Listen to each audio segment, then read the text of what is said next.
Hello chess fans, this is Rick from Chess to Progress with number 61 in the series Viewers Games. This one is from Joseph from the USA. And Joseph writes, I played this game in November 2017. I have not been very active in over-the-board tournaments recently because of school. Against a similarly rated player, we are both about USCF rating 1800. I was also black in this game. The time control was game 60 plus 30, which means that both players had 60 minutes for the whole game and a 30-second increment or a 30-second delay. I'm not sure, but anyway, let's have a look at Joseph, his game. His opponent played e4 and Joseph played c6. The Caro-Kann defense comes on the board. d4, d5, and Joseph writes, it was the first time I played the Caro-Kann. I used to play the Sicilian against e4, hoping for the 6 bishop g5 Najdorf variation, because I knew a lot of theory in that line. But the types of positions to which the open Sicilian leads to do not suit me, as I play them terribly and prefer much quieter positions, so I have recently switched up what I play. As a result, I know virtually no theory in the Caro-Kann.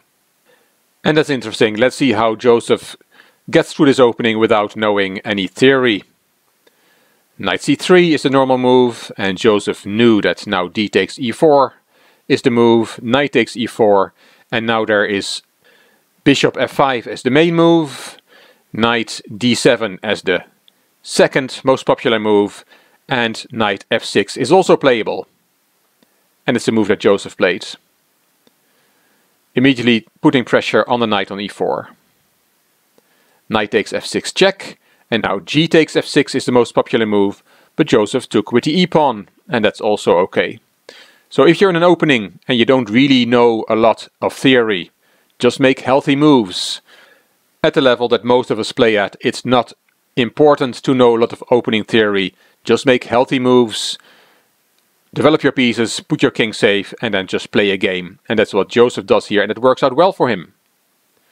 c3 is indeed the main move. White knew his theory. And now bishop d6 is the main move, and also a logical move. Joseph played bishop e7. The bishop on d6 is a bit more active. But bishop e7 is also okay. Knight f3 from white. Joseph castled. Bishop e2. Bishop e6 developing. White castles. Queen c7. g3. And that is with the idea of putting the bishop on f4, harassing the queen. Joseph anticipates that with bishop d6. That bishop now has played twice already in the first 10 moves, so that's not great. It would have been better to put that bishop on d6 straight away, but it's only a small thing. Again, at the level that most of us play at, these things are not so important. If you play at Grandmaster level, then losing a tempo this way may be a bigger factor. Knight h4, where is that knight going? I thought when I saw this game for the first time, but white wants to reroute the knight through g2 to f4. An interesting idea. Here Joseph played f5. Knight back to g2. Developing that knight to d7. Rook e1, putting the rook on the central square. And knight f6, improving that piece. There comes knight f4. And here bishop d7 is a very logical move, preserving the bishop pair. The bishop was attacked there on e6. But Joseph plays bishop d5, and that's not a good move. And he knows that. He writes, my 14 bishop d5 strikes me as a strange move, because even if it didn't lose a pawn by force, which me and my opponent both missed, it seems odd to induce him to play c4 with a tempo. I think I wanted to do this because I thought the d4 pawn might be weak after inducing c4, but in hindsight, that's just a bad idea. In general, I think I overestimate the importance of slight advantages, weaknesses in pawn structure. Well, let's see what happened. Why is bishop d5 a bad move? Indeed, c4 was played, and now the bishop has to go back. Bishop e6, and that bishop was taken. Knight takes e6, f takes e6.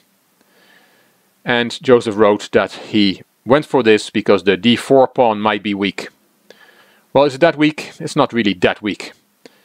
This pawn on e6 is probably a weaker pawn. It strikes me that the pawn on e6 is weaker than a pawn on d4. And now white is a very good position. Here c5 is a good move. Yes, it makes the d4 pawn backward as well. But after bishop e7, white plays bishop c4. Yes, both players have now a backward pawn, but look at the difference in piece activity. This bishop is really a bad bishop, biting on granite. And white's bishop on c4 is beautiful, attacking that weak pawn on e6. And it is pinned as well, and this bishop will come into the game and will also have a nice square on f4 or g5. Anyway, white is much better here. That was after f takes e6 and then c5. But white decided to play bishop f3. Rook fe8 from Joseph, b3, and Joseph pushes that backward pawn, e5. And now a very strange move from white. He played bishop g2, and I have no idea what he meant with this move, what his idea behind that move was. Because now Joseph is suddenly better. He played the strongest move. He just takes on d4, just takes a pawn there. And white saw that he cannot recapture. Queen takes d4 is not possible because then the rook on e1 is unprotected. And if you first take on e8 to solve that problem, rook takes back, then you still cannot take on d4 because of the move bishop e5 with a skewer. So there's a tactical reason why white cannot take back on d4. Joseph has won a pawn. Bishop b2 was played, and here you can play c5 or bishop c5 to protect the pawn. But Joseph decided on something else, and this is quite instructive. Joseph took on e1 with check.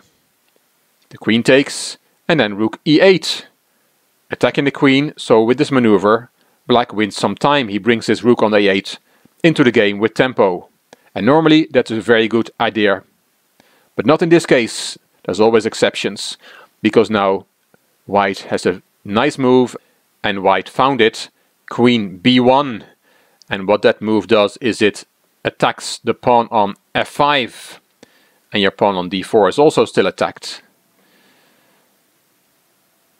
Queen d7 was played by Joseph to protect the pawn on f5. And now you can just take that pawn, and the position is about equal. But white played queen d3, did not take his pawn back. And now Joseph defended it with c5, and is still a healthy pawn up. White missed his chance to take that important pawn on d4. b4, b6, b5 takes all the tension away of that pawn chain. Rook e5. Joseph is better, a healthy pawn up, and he has the e-file. Rook d1, queen e7, doubling his heavy pieces on the e-file. Good move. King f1, g6, just improving his position, strengthening his position. Good play from Joseph. Bishop c1, knight e4, bishop d2, and again a strengthening move, king g7. Great play from Joseph so far. Rook e1 from white, queen e6, and rook back to c1. Joseph writes here, I eventually had a pawn up position and control of the open e-file, but could not figure out how to break through. I'd love to see a winning plan for black that I missed. And I fed this position to the computer and went through a number of variations, and the strongest idea here is to take the bishop on d2 with the knight. I hesitated first because what we'll get then is opposite colored bishops, and if all the pieces come off, if all the heavy pieces come off and you're stuck with those two bishops, then the game is very drawish, even though black is a pawn up. But still, knight takes d2 is the best move. We have to do something anyway, because the threat here in this position after rook c1 is bishop f4. And the rook is trapped. So let's have a look. Why is knight takes d2 check a strong move? You have to take back, and then the engine likes the move f4 very much. Not easy to find, but it is the strongest move in the position, and it is a winning plan for black. You cannot take the pawn because of rook e1 check with a discovered attack on the queen. The variation goes a bit further because after rook takes e1, white counter attacks black's queen, but there is queen takes c4 check as an intermediate move. The king has to play, and then you take the queen. So back to f4. Taking with the pawn is not good either, because then there is rook h5, and black is going to attack white on the king side.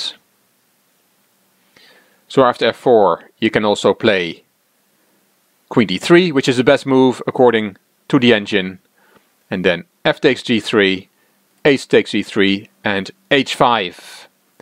And opposite colored bishops are a drawing factor in an endgame, but this is not an endgame.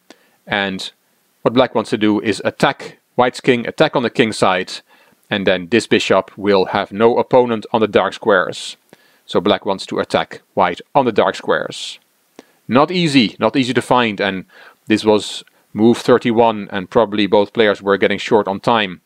But in this position, if you're looking for a winning plan, you have to start with knight takes d2, and after queen takes, you have to play f4, and we see some of the variations that we just went through. But back to the game. Knight takes d2 was not played by Joseph. He played the knight back to f6, and that's a bad move, as Joseph himself mentioned. There came bishop f4, and Joseph writes, "I missed that I had trapped my rook, costing me an exchange when trying to maneuver my knight from e4 to d6, if I remember my intention correctly." So Joseph wanted to move this knight to that square. Probably through e8, that was probably his plan. Now the rook is trapped. Rook e4 was played by Joseph. Bishop takes d6. Queen takes d6. And now white took the exchange. F takes. And queen d2. But it turns out that even though white is in exchange up, black still has his extra pawn and is still better here. Not easy to see that. Queen e6 was played.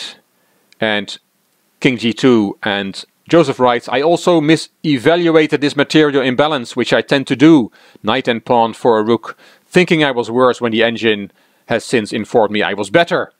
I was afraid of losing and so eager to make a draw that I missed a win at the end." Let's have a look what happened there. So a psychological factor came into play, and it happens so often in chess. I can imagine that Joseph was in shock here after blundering the exchange, and that he was looking for drawing chances. He was not thinking about winning anymore. Very understandable, and very difficult to switch that mindset. He played knight g4, queen f4, and Joseph pushed e3. And his opponent made a mistake. He played rook e1, and that's a bad move, and now Joseph can win with the move that he told me about in the email, and that is d3. Why is d3 so good? Well, let's have a look. If you take on e3 with the pawn, then there is d2, and you cannot go to d1 because of knight takes e3 check with a knight fork. King takes, knight takes d1, queen takes d2. You still have to save your knight. How do you save your knight? Well, there are different ways. Queen f6 check is one way. King has to play, and then the knight can go to c3, where it's protected by the queen on f6. That was just one variation after d3, but it turns out that white really doesn't have a good move. Those two pawns supported by knight and queen are very, very strong. So d3 was winning here, but as mentioned, Joseph was looking for a draw, and he played queen d7. F takes, knight takes, and now white decided to make a draw. He took on e3, and here the game was agreed drawn. If you take back. If Joseph takes back, then there is queen takes e3, and this is a totally equal endgame. 5 pawns each, queen endgame, and all the pawns are symmetrical. Nothing to play for anymore here. Very interesting game. Joseph, thanks for sharing it, and I hope I was able to add a little bit of value to it by showing that winning plan that the engine gave after you had that beautiful position, starting with knight takes d2 and then f4. Not easy to find, but that was probably the best way to play. Well done, Joseph. You played very well, playing the Caro-Kann for the first time and then outplaying your opponent from the opening was quite impressive. Hope you enjoyed this video. Hope you enjoyed Joseph's game, and if you did, please give it a thumbs up. Please subscribe to the Chess2Progress channel. Please leave a comment. I will read them all and I will reply. You also may want to check out my Chess2Impress channel. The link is in the description box. This is Rick for Chess2Progress. Thank you for watching.